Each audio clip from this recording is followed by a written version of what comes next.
Across the globe చాలా మంది దుబాయ్లో ఇన్వెస్ట్ చేయాలి అనుకుంటుంటే దుబాయ్ వాళ్ళని తీసుకొచ్చి మన హైదరాబాద్లో ఇన్వెస్ట్ చేయమని చెప్తున్నారు. Why do they need to invest in Hyderabad? హైదరాబాద్లో ఉండి దుబాయ్లో ఇన్వెస్ట్ చేయాలనుకున్న వాళ్ళకి ఎన్ నెంబర్ ఆఫ్ ప్రాపర్టీస్ ఉన్న తర్వాత అడ్వెంచరస్ ఇంకొంచెం లగ్జీరియస్గా కావాలనుకున్నప్పుడు అడిషనల్గా తీసుకుంటున్నారు దుబాయ్లో. సో జీరో నుంచి డైరెక్ట్ నేను దుబాయ్లో తీసుకుంటే it cannot be possible. So మనం ఏం చేస్తున్నాం అంటే ఇక్కడ ఫ్యామిలీని సాక్రిఫైస్ చేసి వాళ్ళ టైం సాక్రిఫైస్ చేసి వాళ్ళ రిలేషన్షిప్ని సాక్రిఫైస్ చేసి అక్కడికి వెళ్ళి వాళ్ళ పర్సనల్ థింగ్స్ ఎన్నో సాక్రిఫైస్ చేసి ప్రతి రూపాయి కష్టపడి సంపాదించాలని ఆలోచన పెట్టున్నారు కనుక ఆ డబ్బు మోసపోకుండా ఎవరినో ఆన్లైన్లో చూసి మోసపోకుండా అనవసరమైన అనప్రూవ్డ్ లేఅవుట్లో పెట్టి ఇబ్బంది పడకుండా ఉండాలనే ఉద్దేశంతో దుబాయ్లో ఇన్వెస్ట్ చేసే వాళ్ళకు for them it is only the number.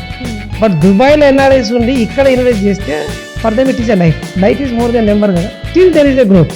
అంటే ఎంటైర్ ఇండియాలో మనకు స్కోప్ ఎక్కువ ఉన్న రాష్ట్రం ఏదైనా ఉంది అంటే అది తెలంగాణ.